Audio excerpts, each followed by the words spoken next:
All the matches were on time. I mean, the software that Oh, they used was really good. I mean, you just went at the time, and they would call your name. They'd look for you too. So in APP, there's so much flexibility. The atmosphere was really, really good. I felt everybody was happy, not stressed. 80 miles an hour and 100 miles an hour at Eyewear.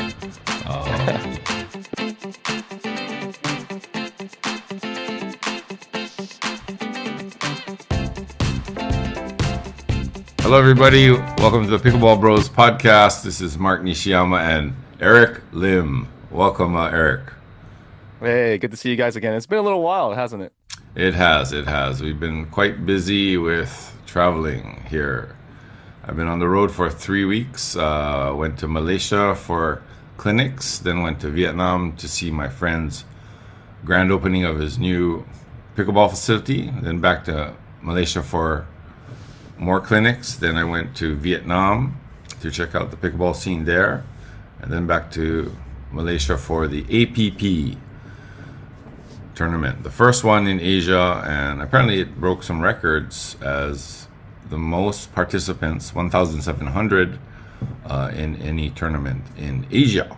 So let's get into it. Malaysia and APP started. It was at this new facility in Malaysia called Playa Racket Club. Very nice courts. It was part of it was covered, part of it was not, and the courts are just premium courts, nice and wide on the side and nice and long in the back. And 1,700 participants. I played senior pro men's doubles, senior pro men's singles, senior pro mixed doubles, and men's doubles 3.5, three categories. So I got there and it was run really well. I was really impressed. All the matches were on time. I mean, the software that Oh, they used was really good. I mean, you just went at the time, and they would call your name. They'd look for you too. So, big difference with PPA. My experience of getting defaulted 3 times in Fukuoka, that was horrible. But yeah, it was really good. It was run well. The referees were trained very well. They knew what they had to do and what they couldn't do. So they would overrule calls if they thought the ball was in. But if it was really close, they would just say, your side, your call. And that was really good. Any comments on that? yeah, I want to say that's kind of bizarre to hear. Like every tournament that I've been to is always like late by anywhere from an hour to up to 4 hours for my mixed match at the PPA Fukuoka. Um, and that the fact that you said it had a record, I think it was Guinness World Record that they had the most participants and it was on time. So that's like whatever they're doing, they should keep doing it. I don't know if you took notes. I wasn't there, so I'd like to hear more about it in the future. And being on time, you're already stressed out from playing the tournament. You're warming up. You don't know how many times you got to warm up and like how long the match will be out. So you got to keep warming up and stretching. So it's really nerve-wracking. So to be able to be on time is a big bonus. I mean, it's just like any player that's in the tournament is already nervous. Like they really appreciate that things can be, decisive and on time. So yeah. Yeah, and if the matches would end early, they would ask the players if they wanted to play a little bit early, which is fine with me. Early is better. Everybody wants to get on the court and get it done. So, they were really on it this time, and they had people all over searching for people if they weren't there. Calling people. Actually, I got a phone call from the organizers that I was on. This is the Wow. first time. Yeah, they called me on WhatsApp, so they like actually cared that I was there, and they were concerned, which is very nice. That's how it should be, actually. Wow, I mean, with 1,700 participants, I'm surprised they had staff to be able to call you by voice rather than just automated text message. So Yeah, kudos to them. yeah. So compared to PPA, they would send out an email sometimes when there's a change or something. But apparently, the software on the PPA, the pickleball brackets, they charge $1.50 for each email sent out. So I was talking to Takoyaki Pickleball yesterday, and he was wondering why some announcements were sent to like the foreigners but not the Japanese. And I think Mm. that's the reason why, because you're talking about, 1,000 participants, you send out 1,000 emails, that's $1,000 right there, so they'll just send it to a select group. But I think, sending out an email and charging money, that's like ridiculous. And that's PPA for it. I'm sure that was not the case with this software because they were really nice. And I don't know exactly the details, but I believe PPA it's using a third party to do all of their communications. So I think it's run by pickleballbrackets.com, I believe. Why I know that is because I went to the pickleball convention in Kansas City a long time ago, the first one they ever ran. I think it was 2 years ago. And they had said, one of the competitors there had said that they charge too much for all their dealings, including, yeah, communication, fees. And so that, I think it's like Pickleball Manager, kudos. I mean, shout out to them. They were trying to compete against Pickleball Brackets to keep the costs down because, the fees are exorbitant. It's like $100 for registration plus another 50 or 60 for each event. So I think that any way that we can have more competitors in the realm to help us play more tournaments, the better. Yeah, definitely. I mean, you know, getting costs down, just because your association is one big group, PPA has MLP, has Pickleball Brackets, has Pickleball Central, all those are one group. So I guess you have to use their software, which is kind of not favorable. I think APP, there's so much flexibility. The atmosphere was really, really good. I felt everybody was happy, not stressed. A lot of players, just could go up to them and take photos, get signatures. There was no people like stopping you, no bodyguards for each of the players. Like in PPA, Ben Johns had two bodyguards. It's really hard to get close to him, and it was really open and really nice. I thought I was really impressed, and I love APP now because it's just a better atmosphere altogether. Yeah, I've heard good things about APP, although I've never attended one. I think I may be attending my first one, and by the way, I'm in the States. I didn't actually say where I was all this time. You gave a background where you were. Just quickly, I was after the last thing that we did, which was in Korea, I went over to Fukuoka to play a league match, team match. And then I went to back to Japan, played another tournament. And then I went to Taiwan and watched the Taipei 101 climb with Alex Honnold. I was on the grounds and I played some pickleball there. I met some Japanese people there. And then now I'm in the States. And my plan to be in the States was to play the Seattle APP as well as the PPA Challenger in Texas. There's two of them, so I haven't decided that yet, Houston or Dallas. So my APP experience will be coming up pretty soon. I think that's March 26th to the 29th. And I'll be at the Side Out Tsunami Pickleball Center that's run by Connor Garnett's dad. And so that will be a really nice facility to run because they have, I believe, nearly 30 courts, maybe more, and they all have competitive wide spacing. So excited to see. Good to hear APP is doing a good job. And I've always heard that they're for the players, whereas PPA is more for a money grab and for t TV. Yeah. So looking forward to it myself. So shout out to Ryan Fu who won the men's doubles, who was canned by PPA just recently.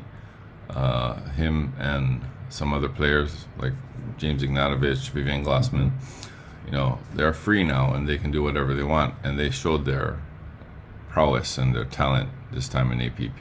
I mean, he's a really good setter and counter volleyer. Oh, it's really fun to watch. I got to do commentary this time in Malaysia.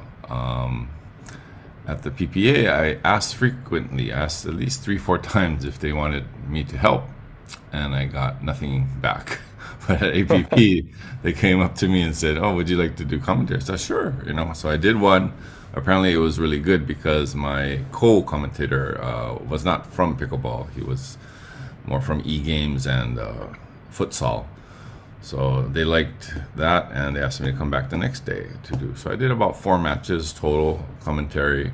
I tried to explain more about the techniques that they use to win points. Like, for example, Jack Wong would use his top spin roll passing shot cross court to really dip it down deep, and that's a shot that he kind of, perfected. And those things, those little things. I think they appreciated my technical knowledge on that part. Yeah, I was watching it.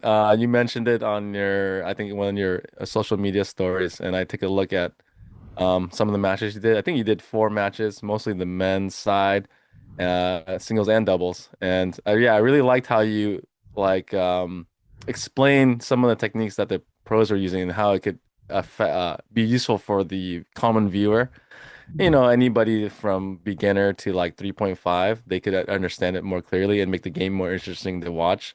I'm sure any of the pros who are watching to like analyze the game, they already know all of that, but I think the beginners and new viewers appreciate what you're speaking about when you're talking about when you serve, they run to the net faster. When they do a certain thing to the side, like all these little strategies that the commoner wouldn't really know. It was really appreciated. Yeah, I mean, for my 6 years of pickleball and previous tennis experience, I guess that's the best I could do. But I think it was okay for. It was good. It was good.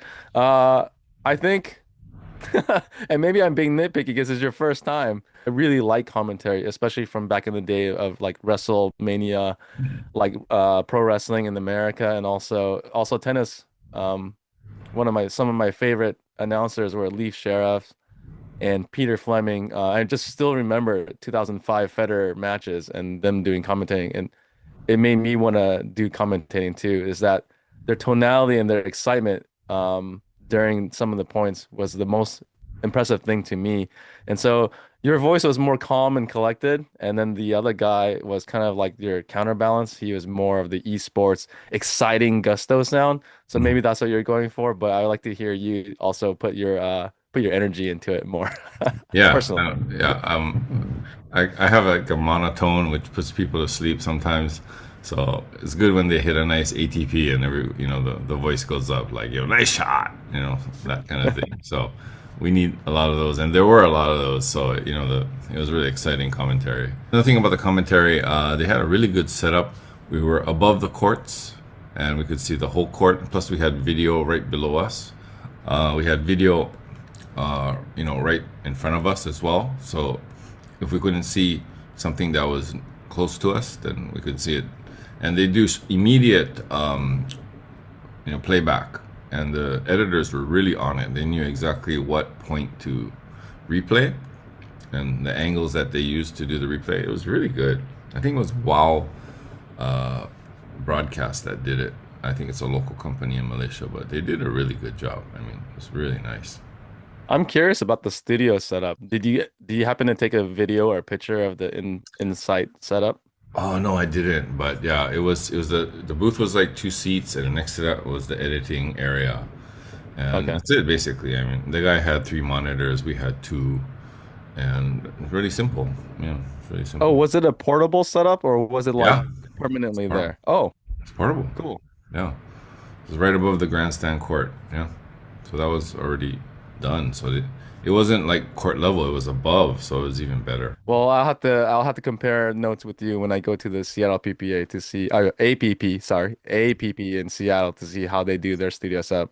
I think they'll have a more permanent thing because they have like conference rooms and the upstairs media center, so it'll be pretty nice there. Right. So the next APP is in Japan. It's going to be in Tsu City, Mie Prefecture, which is close to Nagoya. And all the pros, I mean, they're going to be there, So this time, all the pros were there. Megan Fudge, Sophia Sewing, Jack Monroe, Tanner Tomasi, Robert Livanisi, and they're all there. And they're all coming again to Japan. So this is a really good tour. I mean, we get to see the top pros at the tournament and also meet them and greet them, and they're all nice. They're very nice people. I was just really surprised at the ability to just meet and greet and talk with them. And there was a sign free hat from the sponsor Leap Motor, and everyone would sign it, and it was for free. I was like, Wow. you have to So pay. yeah, they really emphasize like the fan and spectator Yeah, experience, right? yeah, In person. exactly. Yeah, a lot of the vendors were there, and they offered really good deals. I got a good deal on my Liz pedal. Nice. There. Actually bought four, two in Vietnam and two in Malaysia. and I sold one.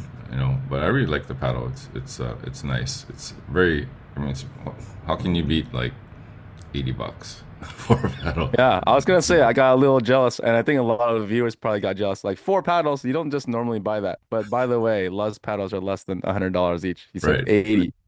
So Yeah. they're very, I mean, that's like 1.25 paddles that you're paying for four. Exactly. And they have the expensive ones as well. Which is double the price. But that's foam core, but this is honeycomb base, and it's a really decent paddle. And they gave us like accessories like edge guard cover, eraser, some weights, stuff like that. And I also bought a Minion backpack. That was really cool. This is something that's not sold yet, so I'm the only one that has it. Cool. Yeah, Yeah, they got some IPs, right? They combine with not just Minions, but Kung Fu Panda too, and yeah. I have maybe that some paddle other. as well. Yeah, about that one. Yeah, just Gonna be just went, styling. just went crazy with Les this time. Yeah, it's fun when you really like something and you really believe in it, right? Yeah. Yeah, yeah, especially if you go that far and you like dress up. I mean, it just makes it look cooler. It makes pickleball more fun. Yeah, I didn't know about the paddle at all until I went to Vietnam, and the place that I played, Hit Park, they had some Les paddles, and I just demoed them, and oh, this is really easy to hit with. I have a new topspin forehand thanks to the paddle. I kind of come around Not your it like, skill, yeah, I have a the new shot paddle. that I do. I can actually drive now if I want to, but normally I don't. But yeah, I can drive. All right, well, let's see it. We'll be playing singles pretty soon. That's what I'm hearing Oh from yeah. you, right? Yeah. Okay, so like talking about the men's senior pro singles. Oh, it was the top level in Asia this time, and I really wanted to play against some of the players that I did play against to see what the level is, and it's really high. It's really high. They're really good. I think if I develop a two-handed dipping cross-court pass, I can do damage. But nobody has that shot. Basically, on the backhand for senior pros, it's just a slice. Uh, That's all they do is slice and get it back. Or they run around their forehand, something like that. So, at that level, it's about speed, it's about technique, and I got better as the matches progressed. I got more points, but it was for the experience. I'm giving myself a year to actually become to the level that they are. So this is my year of growth. okay. Well, while you're training for that, I'm gonna be training it for singles as well. So you better be Yeah. ready. Yeah. Okay. Well, the juniors. Oh, the juniors were really good. The under 16 and the under 18. Man, they can really play. We had a top player from China, Malaysia, Vietnam, Japan. And unfortunately, the Japan players, they didn't make it to the final round. And that's because the Vietnam and Malaysia players were really, really much better. Oh, we had the top guy from Korea as well that we met in Yeonjae, Busan. He was there. So Oh, cool. yeah.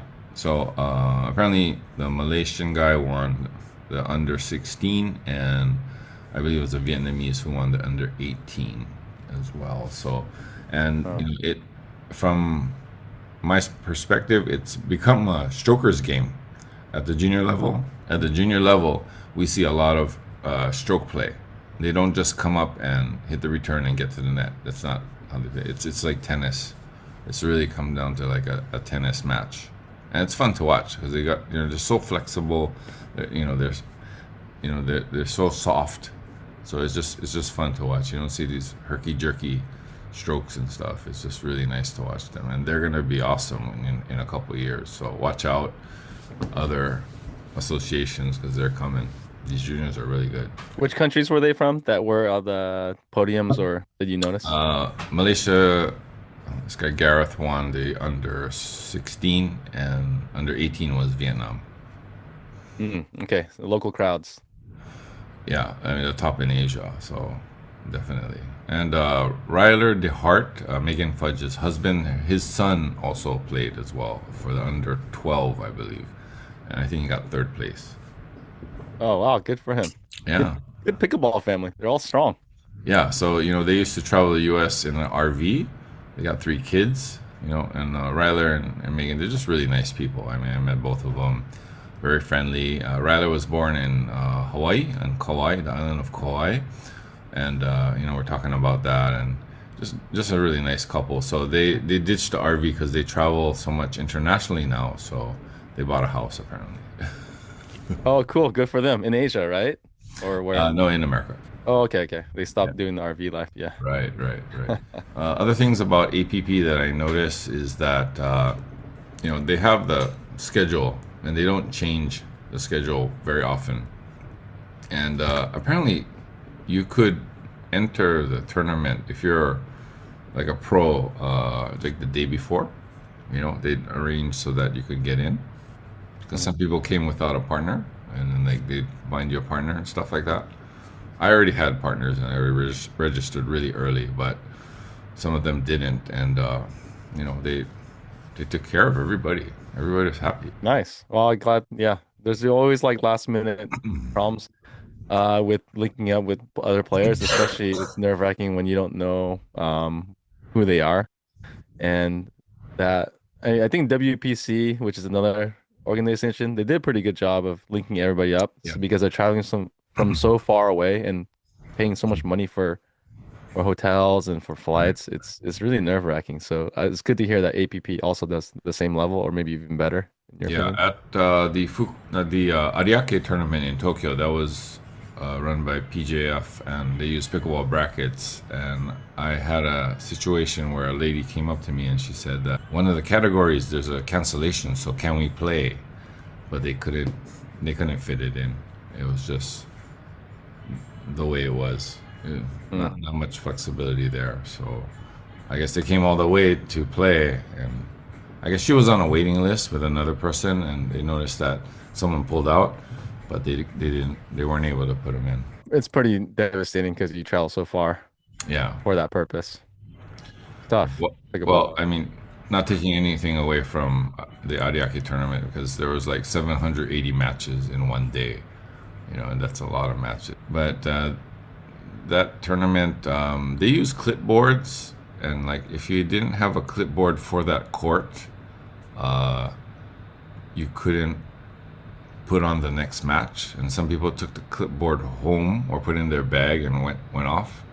So we're searching for these clipboards for like court 45 or something, and the organizer Mike Coxey or the tournament director was on it. He knew probably somebody took it.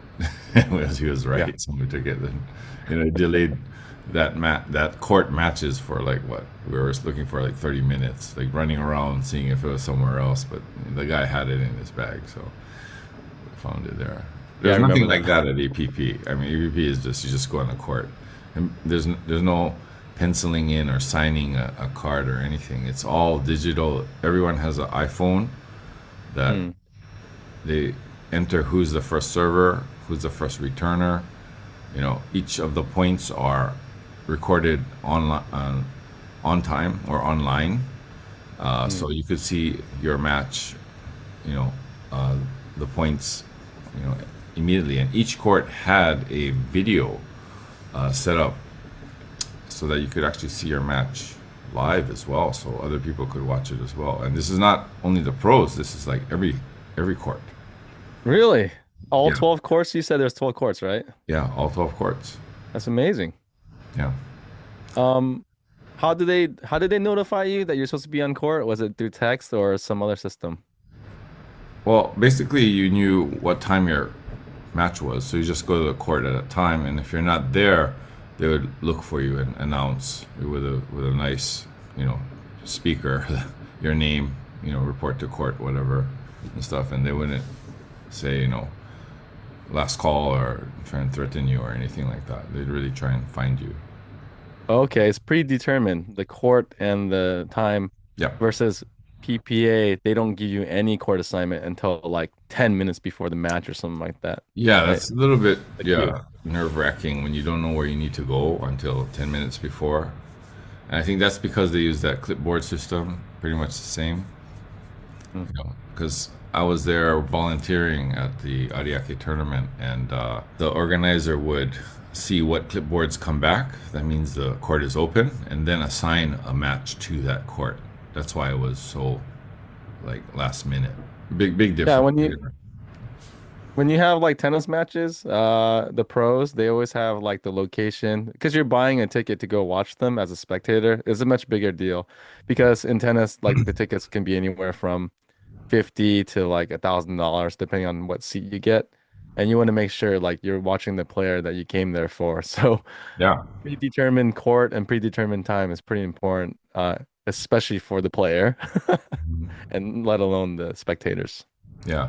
So the big difference between APP and PPA is that APP plays let courts on the serve, and Oh, if it's a let court, it goes in. You still play it, and kind of found that it's kind of better because there's no stop in the momentum of the match, and the match just kind of ended quite quickly, in my opinion. It's not like 3 to 5. Sorry, 5 set match. A lot of dinking, a lot of. I mean, there's dinking obviously, but I felt like the matches went really quick, and I think it was really nice to watch. I mean, you could see the level. If one team is playing better than the other, then they'd win. Basically. And of course, there are close matches as well, but the momentum and the rhythm of the matches was really nice. It's easy for commentating too because it's not too long. how's the referee situation? Did they have referees in the many places or just main court or? So my good buddy Mark Taylor from Australia was the head referee this time, and he's really good at training people. I mean, the referees were top notch, even for the courts, for the amateurs as well. I mean, they knew what they had to do. They knew the correct procedure for what to do when there's a discrepancy. Had an interesting situation where I called the ball out, and the referee calls us all over. Okay, and she goes, "Okay, he called it out. What do you want to do?" And obviously the other side says, "Okay, we want to challenge." And she goes, "You call it in, you called it out, you challenge. My judgment is it was in." That's it. It was really Hmm. easy, normal. Yeah, yeah. And if there were some overrules, but I didn't get any. So I was correct on a lot of them. And basically, it's my side, my call. There's a lot of good sportsmanship too. I mean, with the pros, I saw a lot of close calls. They could have called it out. I would have called it out, if I was playing. But they let it go. Much, like big arguments where they're throwing paddles or abusing the referee or saying obscenities, stuff like that. There was one situation where I think it was Casey Diamond. They're losing, so he got a little bit frustrated. And the balls get softer because it's a little bit hot and humid. So he kind of just crushed one ball and like said, "We need a new ball," which is I don't think you Really? can do that actually. But the referee just let it go, and I think it was Ronan Cameron and Zachary Marceau. They just let it go. It's not a big deal. You know, What ball was that? they were using, I believe, the Franklin X40. Okay. If I'm Easy wrong, to just crush. correct me. Yeah, yeah. That was the only thing I saw that was kind of out of line. But other than that, no verbal abuse, no paddle abuse. You know, no obscenities at all. It was just really really nice to watch, and they were really professional on the player side and the referee side. Sounds like a good time. I gotta go play more APPs then, huh? Yeah, definitely. I'll play all four in Japan. We're having four in Japan, bro. That's awesome. It's really good to hear that. Japan's really come a long way with the programming. Oh yeah, definitely. Oh, by the way, the sponsor for PPA in Japan has pulled out. I got confirmation for that because it's just too expensive, and they decided to build courts in Tokyo Ikebukuro area, and that's going to cost quite a bit. So they are not sponsoring PPAs anymore. So unless PPA finds another sponsor quickly in Japan, no PPAs here. Ta-da. So for those of you that don't know, the sponsor is Sansan. I forgot exactly what they do. I think they're like a conglomerate that does multiple things, Yeah, especially with finance, I think. and software Um, too, apparently. Yeah, software company. So they sponsored the PPA, basically made it happen for Japan in Fukuoka back on August 26th to August 31st.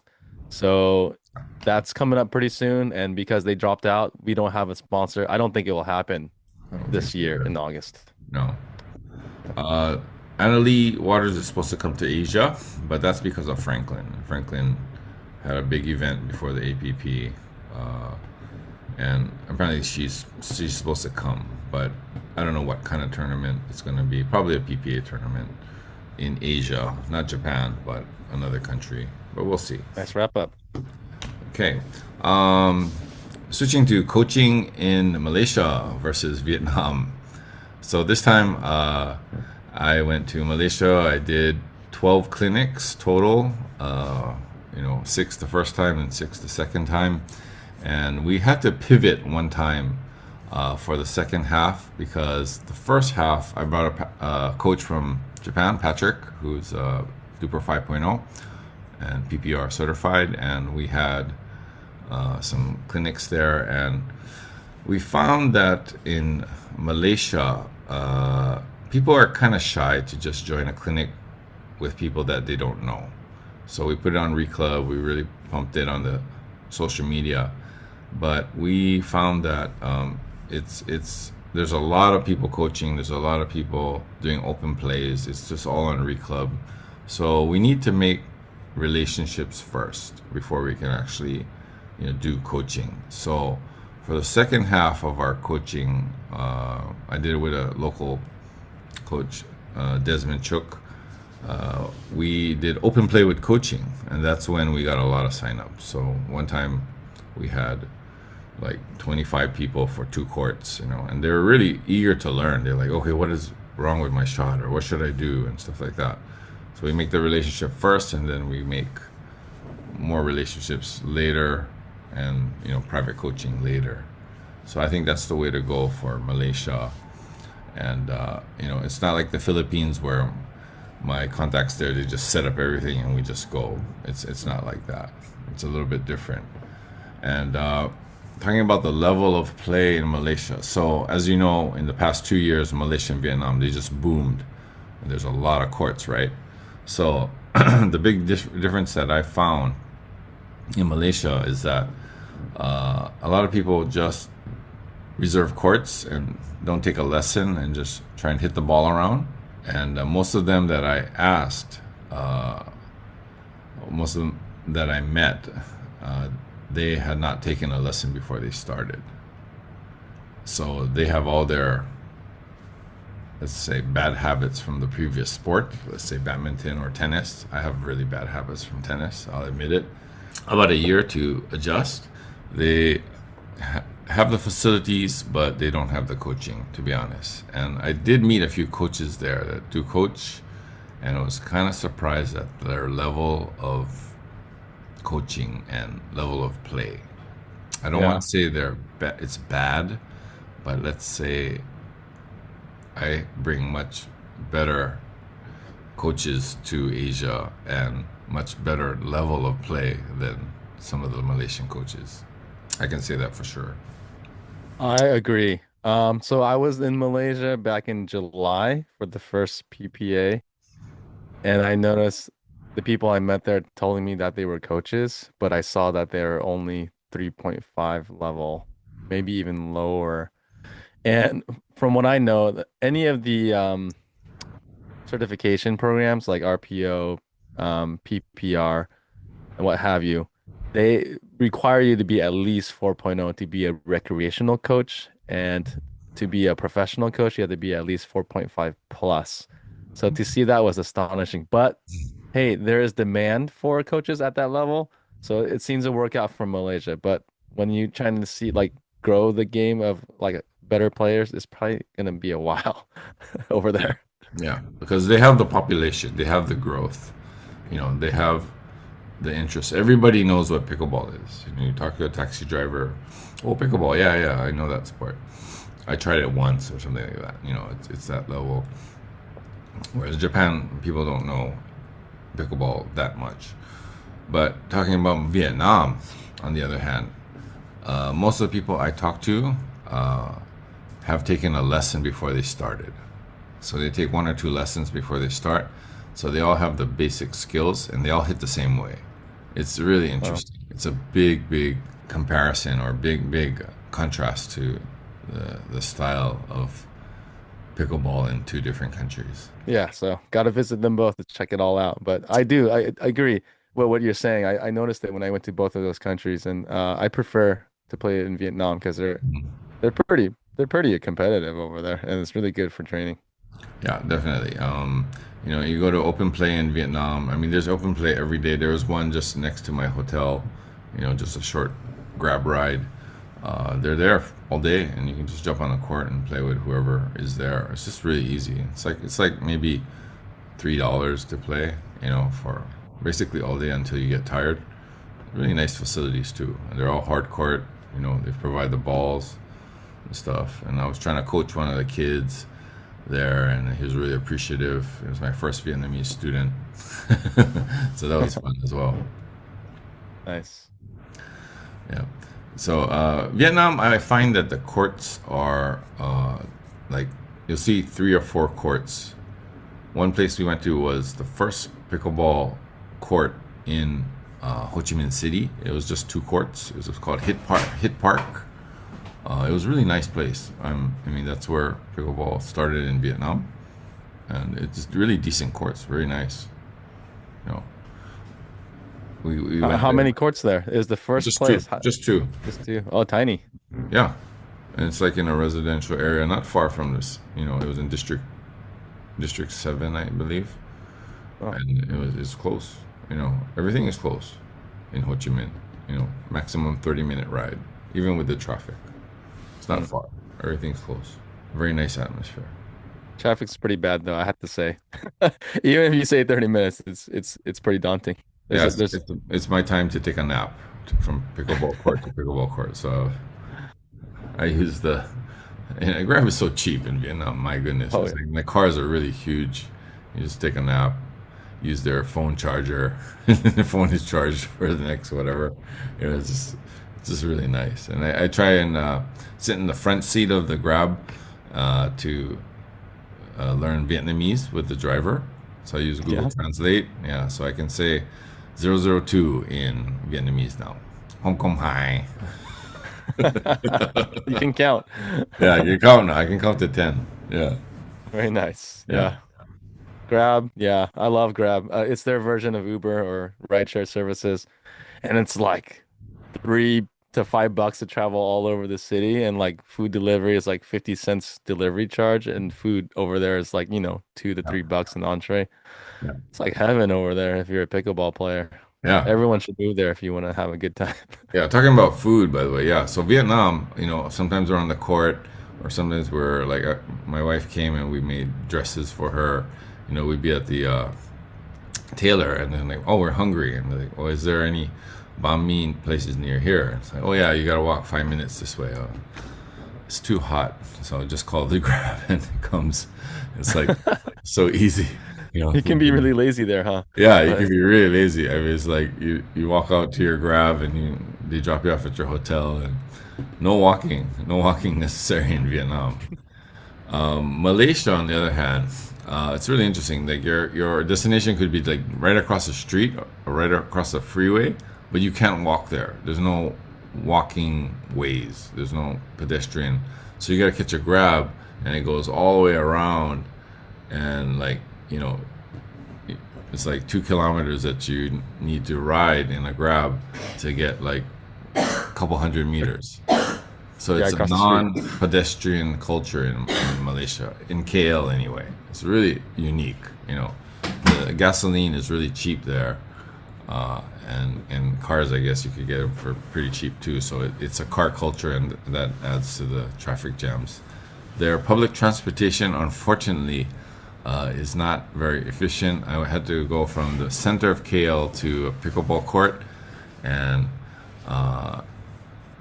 on the app it says an hour and 15 minutes by train. I'm like, can it be that far? Because like if you go an hour 15 minutes by train in Japan, it's like pretty far, right? I mean, it's like Osaka to Kyoto, or beyond. But like I looked at the Grab and it's like 15 minutes. So I'm like, where's this train going? It's like going ooh, and so it's like Grab all the time. There's like no need to ride the public transportation in Malaysia. Very Yeah, I didn't interesting. even bother. I didn't Yeah. even bother with the public transportation in both. Well, Vietnam only has one train line right now. At least Saigon only has one train line, and KL, it didn't look like it was robust. So No. with Grab being so cheap, I didn't even bother. Yeah.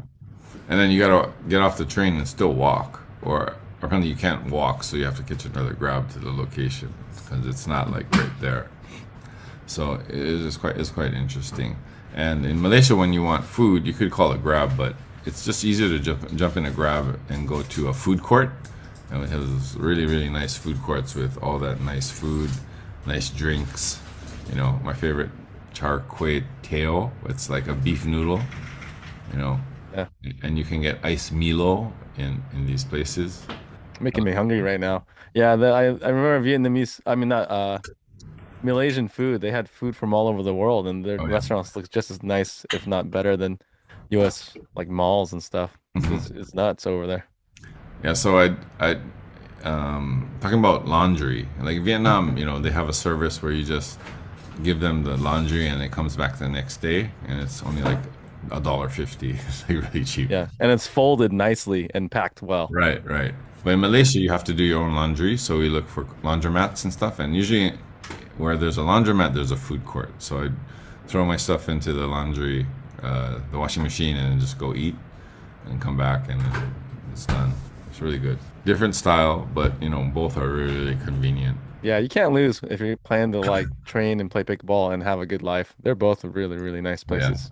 very nice, very nice. So I tried to do as many open plays and you know get out there whenever I had time. So I went to quite a few pickleball courts in both countries. You know, I had to travel like maybe 30 minutes sometimes to a pickleball court, but you know when I got there, it's like wow, really nice. It's like wow, you know, everyone was really nice. And you know, the thing now in Malaysia and Vietnam is that people are getting very picky. They're choosing the better courts that are not hot, you know, nice courts, not expensive, you know. So I went to Tomaz again. We did the clinics at Tomaz as well, and they were fully booked. I played till like 1 a.m., you know, sometimes. Whoa, Yeah. they were open? They're They past were open open till midnight? 1 a.m. and they were full all the way to 1 a.m., all fully That's so booked. cool. Yeah. I mean, it's amazing. You know, Vietnam, maybe you cannot play as late. Oh, yeah, you can. Yeah, DJoy was open pretty much to 1 a.m. as well. I Wow. went to District 7 DJoy, which is the biggest DJoy facility. Bought a t-shirt, had my size, 4XL, Asian size, by the way. But yeah, you know, they can you can play all day, all night if you want to. Really nice. Yeah. I missed okay, so when I started playing pickleball, I came back to the States and tried to play in the Portland area. And there was only one place that rivaled that operation hours. Like, because most places close at like 10 or 11. Especially in Japan, there's very limited hours. It was called Paddle Horn here, and it was like run like Anytime Fitness. I don't know if you know Anytime Fitness. Basically, it's unstaffed with cameras, and it's kind of like honor system. Of course, they can watch you through the cameras if you're doing anything wrong. But it was a 24-hour facility with 6 courts indoor in a factory. That Wow. I wish more places would be like that. 24 hour. So America is 24 hour. Wow. Yeah, at least this place was. I don't know if there's many other places that do that, but Paddlehorn was like they're running that Anytime Fitness style setup. And as someone who's addicted to pickleball like me, and just wants like a ball machine and just hit all night, that's one of the best places to play. Okay, wow. That's really nice too. Yeah, I found a lot of people in Malaysia are using the what do you call it, the pickleball machine. Yeah, So pickleball they rent machine. those out. Yeah, not so much in Vietnam, but more in Malaysia. Yeah. So I saw these two ladies, and they were using the pickleball machine, and you know, obviously they didn't have the right technique. So I just jumped on the court because I had some time before my clinic, and I gave them like an hour lesson, you know, for free, and they were really appreciative. They came back, oh, I won my tournament the next day, you know, so like thank you for your coaching and stuff like that. So I mean that's a situation, you know, in Malaysia. A lot of courts, a lot of facilities, but not enough good coaches. Have Good. you, you know, the people, are they willing to, you know, go out and get coaching. That's another thing as well, because I think it's the Asian culture that they're kind of shy to learn, a sport, learn from someone because, they don't think they're good enough and stuff. But, I would never go skiing or snowboarding without a lesson. I did get lessons before I started because I knew I didn't, the learning curve is just faster when you learn the basics first, right? But I think that's something Asian that, they're kind of shy as well. And maybe that's also an issue in Japan where, you want to get better, but, you don't think you should be coached first before you start, kind of thing. What do you think about that? That's my opinion. I don't know how it is in Japan. I don't know if I don't know. I just never heard a lot of experiences, but personally, that's what I did for skiing and snowboarding.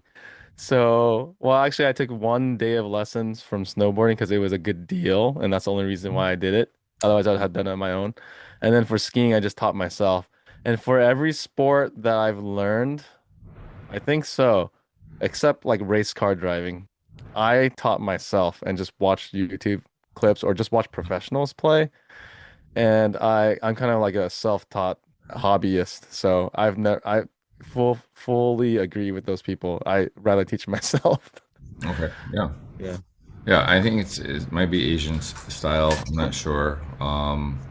In the Philippines, yeah, they really want to learn, so they'll pay money to have coaching done, and it's not much.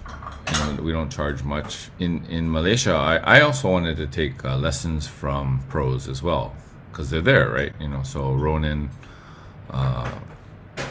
Jasmine's boyfriend, I met him, and he has a really good dinking style. I like the way he plays, so I wanted to learn some of his technique. But because it was during the tournament, he had no time. It was that kind of deal. But he does, coaching, and it's not expensive. It's worth the time and the effort, I believe. Just 1 hour is fine. Just go out there, get some pointers on some things that you want to learn. So I know what I need to work on now, playing these senior pro tournaments. So I'll get coaching whenever I can as well, because I'm still trying to learn. It's just faster. I just believe you can raise your level much faster that way. The U.S. coaches, I asked Jack Monroe if he could come to Osaka to do a open play session, and he kind of wanted, like $1,500 for a couple hours, and I said, just Japan, people don't pay that kind of level. We could give you, free hotel, food, maybe about $400 that I can collect from the players, but to ask for that level of fees, we're not there yet in Asia. So, talking about Colin Johns, he's at a facility called 002, and he's offering a coaching certificate, authorized by him. It costs $10,000 to be Ooh. certified by him, and apparently two coaches have done it. Apparently they were sponsored. They didn't pay the $10,000 themselves. But for the Vietnam market, to ask a coach to pay 10 grand is way, way out there. And according to what people were saying, you can't charge any much more just because you have the Colin Johns certificate of coaching. Yeah. So And it's Purple almost kind of Bros, we're use. honest. We tell people it's not going to happen. It's like that kind of thing. Uh, yeah, so that's kind of funny. You get the notoriety of being taught by Colin Johns, but you don't get any of the benefit. Now I remember that's in Vietnam, right? I Right. remember, and that's Kong Kong High, which is 002. Right. Uh, Colin Johns was supposed to be teaching at the D-Joy Yeah. location.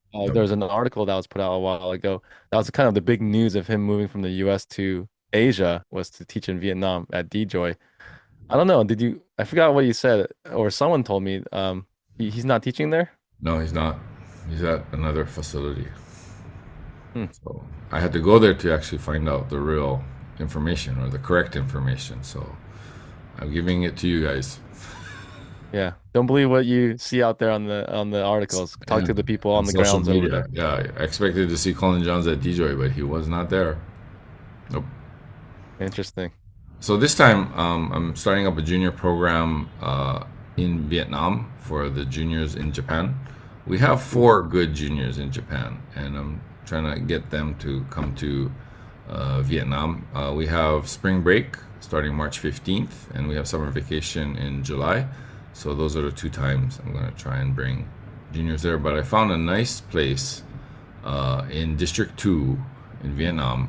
It's called Elite Sports, and it's a coaching program, and all the pros come there to train. That's the big benefit, and you can actually play with them. You know, when you're not taking a lesson, the lessons are really reasonable. It's like you can play the rest of the day there for free, basically. oh, With them. awesome. Yeah, I really recommend this place. My friend Edison, is doing it. And he's a rep for Luz, so he has a whole bunch of Luz paddles, and he gave me such a good deal on the Minion paddle. I mean, all these accessories. Well, you can't go wrong. I just love it. Very nice. I can't wait to use those Luz paddles from you. I know Yeah. Rex Tay's family, his family is kind of friends with me because I used to cheer for them at matches. Hmm. He's one of the top juniors in the world under 18 or 16. I used some of his paddles, and man, they were really good, and I couldn't believe the price of them. What was really good about them was the grit and the control. The Hmm. grit was like some of the top level grit you've ever felt, and they're certified now by UPA, like in the last 6 months or so. So I'm really happy to hear that because I wasn't sure to use them because they weren't going to be certified for PPA play, but now they are. Yeah. Yeah, I mean it's really a nice setup there. The way they run it. I was there 3 days, and it's just really well made. There's no other place like it in Asia. I mean, Malaysia, it's like there's a certain time you got to go, and we'll make a program for you, bring them at this time, and like etc. etc. And they weren't actually accepting foreign juniors. They were just doing the Malaysian juniors. So but Vietnam is much more flexible. There's so many places to play, so many coaches that you could hire. It's just a really good environment for developing your pickleball skills. It's really nice. Cool. I'll have to go check it out sometime. Yeah. Are you going there? I don't know if you have any plans soon. You're Yeah. still planning. So there's an invitational tournament in China where I'm trying to bring Japanese pros, little older ones. And during that time, I don't need to be there the whole time. I'm not playing it. I'm just there to support. And I'll probably fly to Vietnam and help the juniors, set up. And we're starting a English language program for the parents and the kids after pickleball, so they can learn English and do pickleball. That's the new Osaka Academy style. Very nice. Very nice. I Yeah. like to participate in that sometime. Yeah. Um, Switching gears now, I wanted to talk about something controversial. I saw a clip by Zane Navratil, and he was talking about Sophia Sewing, how she signed with MLP. But Oh yeah. according to Zane, he said that she signed with PPA, and I haven't seen anything by her that says that she signed with PPA. So I know that if you play MLP, you're able to play APP. Right. You know, I the, know that. and then she knows the restrictions that have been put on people that are signed with PPA. I mean, not taking away anything from the PPA players, congratulations to Kenta and Aiko, but you're restricted to play only PPA and PPA sanctioned events. And we know what happened to James and Vivian Glassman. So I think she knows that, even though she has been invited to play in MLP, she can still play the APP, and I think she knows that. She's quite a smart, and I met her, and she's quite a intelligent, very nice person, very nice person. And she's keeping her options open, which is smart, because APP is really really flexible. I mean, we're gonna do a clinic in Japan with her, and I said any issues with doing the clinics in Japan, and because we were all nervous about the situation that happened with James. She said, nope, no problem at all. Well, I like APP. They're really chill. Yeah, They're they cool. are. They are. And I think that's how it should be. I mean, players should be free to do whatever they want. They're pros. A little bit of wrong information that Zane put out. I just wanted to kind of clear that up because he was kind of saying that APP is losing their talent, but I don't see Jack Monroe jumping to PPA. He's really good. Yeah. I saw him switch hands and do an ATP. Oh, that was so exciting. He's Eh, ambidextrous, so Very nice. And I want to make it clear. I know you're wearing the hat, but this podcast is not sponsored by APP. no, This not is at our all. own opinion. We are sponsored by nobody. We, Yeah. we just, disclaimer: we have no affiliation, or we're not paid by any paddle company or any association. So we just give our honest opinion at the Pickleball Bros podcast. Yeah. So Mark is just in love with APP now. And I'll Yeah, find out too. I'm just a big fan right now. Big fan. Really impressed. It is such a good job. I was just really impressed. Okay, let's switch gears. Let's talk about eyewear. So, uh, John Q, a shout out to him. He did a review of eyewear. He shot a pickleball with a Canon at 80 miles an hour and 100 miles an hour.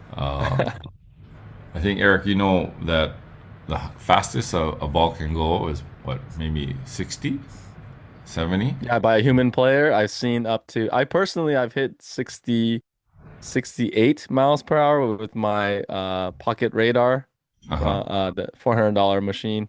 And I've seen Ben Johns, I think at an exhibition challenge event, he hit somewhere in like 70, 72 Uh-huh. Uh-huh. maximum, something like that. Okay. So, I mean, for eyewear to go, we got some gearbox here. We got some free ones. Let's start with the cheapest one. This is a $45 eyewear by Gearbox. It's light, it's nice, and it fits well. I mean, it's perfect. As long as you have something to protect your eyes, because I believe that most of the injuries come from ricochets off your own paddle or off your partner's paddle. Maybe it comes from directly from in the front, but I saw one guy get like hit in the eye from a speed up like roll volley. But that No. was, I mean, you're looking forward, so you should be able to kind of move away. But this for $45, this is a deal. I mean, geez. I mean, Oakleys are $200. 45. I mean, Oakleys have those low light ones, and they're pretty good. But I mean, cost wise, it's like way overpriced. So something like this is like really nice. 45 Yeah. bucks. I played Okay. with these for about 2 hours, maybe three Uh-huh. hours of the session, a Yeah. couple times Yeah. outdoors in the sun, here in the Portland area. Hmm. And man, I like how they fit so well. Asian nose. Yep. It never moved. It never slid. It's Okay. very rubbery in the center, and it kind of conforms to your face, like it has a curve to it. So it blocks out the side very well, peripheral. And I like how snug and lightweight they are. They never move the entire time. So I love playing with these. The only problem I think I had was that the nose area is so big on the inside. I could Okay. see some of the nose bridge stuff while I'm playing, so it kind of distorted Okay. my vision a little bit. Okay. So I didn't like that. I think, yeah, it's kind of important to me to have full vision. So they fixed that nose and makes it a little bit smaller, so I don't see it while I'm playing. It'd be a really good, really low cost value glasses. And then, obviously there's kitchen blockers because people don't like lenses and stuff. But according to John Q's video, that thing kind of like breaks apart and the pieces kind of go into your face as Oh, well. So the kitchen blockers actually are not really effective, to be honest. And he made the ball go straight to the eye with the kitchen blockers on, and it actually does hit the eye. oh, so It they're does. not. It could possibly not work. Yeah, yeah. It goes into the eye socket. That's not good. Yeah, it's That's what not. it's supposed to block. And if It's it supposed hits to the block the eye. frame breaks apart and the pieces. So I don't really subscribe to those non-lens type right now. The lens actually I does see. support the frame as well, right? So you want to Yeah. have that kind of support. Okay, the next pair of eyewear that I got in Vietnam and Thailand. So shout out to my friend Matt Nola, or our friend Matt Nola. He opened a new facility called Papaya Pickleball. Congratulations to him. Very nice courts, 6 courts, indoor air conditioned, beautiful. Went to the grand opening. His eyewear is $75, and he has a collaboration with a company called Lumi, which is an eyewear company. So when you buy that eyewear, it comes with a nice case. It has straps for the back if you need them or not. Extra lens as well, and also a lens for prescription that you could put inside. So Fong uses that and puts the prescription inside the lens. That's really nice. Fong, for people who don't know, a fellow Tokyo pickleball player, originally from Vietnam, and I think he lived in France too, but Right. now he's stationed in Tokyo. Um, his IG is what at your pickleball crush, so go check him out. Yeah. Shout out to Fong. And then the last one on the higher spectrum is these Briodes. I don't know if you've ever seen Briodes before. This is a $200 eyewear, and apparently in John Q's podcast, this is the only one that survived the 100-mile-an-hour speed test. These are pretty. I think they put a lot of effort into this one. So if you like higher end, you're willing to pay $200. It's like Oakley level. Briodes are good, and I use this They're a lot. basically bulletproof, right? Well, pickleball bulletproof, yeah. It comes with two lenses and some like liquid to clean. And it comes in this huge box, and it's like really heavy. I'm like, what is in here? Like eyewear is like really light, but it came with this nice case and all these Cool. accessories. So shout out to Briody. Um, yeah, we're gonna do another podcast just on eyewear with our buddy Sam Long from LA, who sent us all this nice stuff. Shout out to Sam. He's very good Thanks, at Sam. getting stuff. Yeah, thanks, Sam. So, you know, these Briodies, you can kind of pull on it on the and there's some air vents on the top here that will give you some air if you really sweat a lot. But I feel it's not really necessary. It's enough. I don't sweat that much. Or it's wintertime, so I don't really know. But you're playing outside, it's hot. You could fog up the lens. But there's some anti-fog stuff.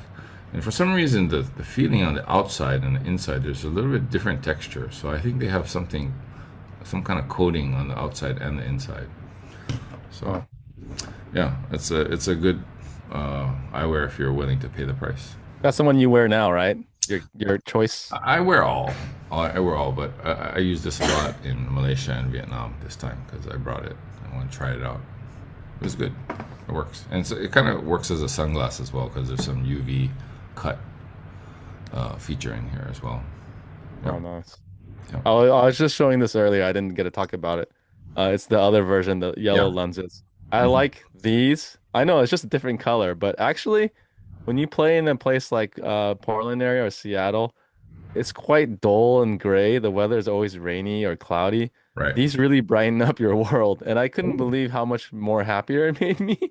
It sounds funny, but people in Seattle area have this condition called SAD. That's Sad seasonal affective disorder. It's a real sad. condition. You're Really? literally sad for 8 months of the year because it's raining all the time, and that's why I picked up snowboarding because otherwise I'd be sad. And these Okay. these made everything look like it was sunny. So I thought that was really funny how effective these were for me. I actually enjoy the yellow lenses. I couldn't believe Oh, the okay. mood it put me in for pickleball, and I was just a happier person. So it works. You get Happy the glasses. gearbox GB3, yeah, GB3 glasses with the yellow lenses. You'll be happier in Seattle or wherever Okay, have you. wow, that's the first time to hear that. That's really interesting. Okay, so what's on the menu for Eric in the next few weeks, next month?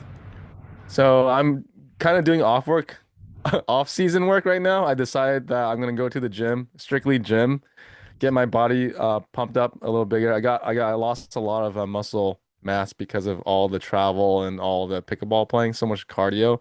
I haven't gotten to go to the gym in like the last 3 or 4 months. Pretty upset by that because I usually go like 3 times a Yeah. week, to be honest.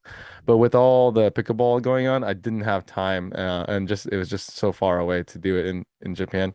So I'm gonna hit up a whole bunch of gym. Gonna be getting ready for this tournament in Seattle, and then also the one in Texas, and then from there on out, I don't. Yeah. Oh, so talking about the level of Chinese players. Okay, so I got to play with a top 35 plus player from China. This guy Ray Chen. This lady who's a top 35 plus female, Michelle, and this guy, top 15 junior, named George. And they all speak English. They're really impressed. Oh, nice. Yeah, and it's like it's not like I couldn't communicate or anything. There's like perfect English, and like I guess it's the younger generation that speak English, and it's just really easy to communicate now. So I'm really gunning to go to China this time. Cool. Can't wait. Yeah, I know. I heard in China they have their own what do you call that? National pride, so they only care about speaking their own language. Oh, a lot of them do. Because Mandarin might be it probably is the number one language in the world, the most spoken, so they don't have to care about learning English. But it's nice to hear that the younger crowd is learning English because pickleball is a worldwide sport, right? You Hmm. need a few languages to speak to everyone in the network, so it's important to hear that. And glad you're gonna go have a Yeah, good I got to experience with it. practice with them as well. So they're just really good players. I mean, they got really good technique, and they can ernie. So it's a little different from Vietnam. Vietnamese don't really ernie, but Chinese people do. So get ready, the world. China is coming.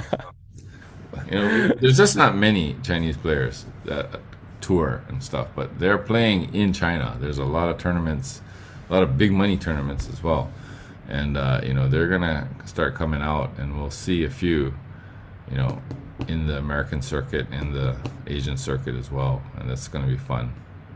Yeah, I heard they were training in the background, without showing anyone. They're like secretly training really hard, and they didn't want to come out. Who told me? Somebody told me that was like in the coaching realm. He said they didn't want to reveal any of their players yet. They were trying to coach in secret, and once they get really good, they'll send out their top players to play and just dominate tournaments. We'll see pretty soon, I guess. Yeah, pretty soon they're coming out. There was one in Malaysia. Ray won the 5.0, I believe. It was 35 plus men. Yeah, they are a force to be reckoned with for sure. Very good. Excited to see it. Looking forward to it. Yep. We need more interesting competition Yep. like that. Exciting year ahead for all of you. So happy Chinese New Year. Happy Lunar New Year, guys. Yep. Okay, so I think that's it. Anything else, Eric? I can't think of anything right now. I just want to go exercise and get my muscles back up. All right then. All right. So that's it for Pickleball Bros podcast. Mark and Eric, have a great New Year, all of you out there, and we'll see you next time. Peace. Peace out. In the city and I'm lurking 60.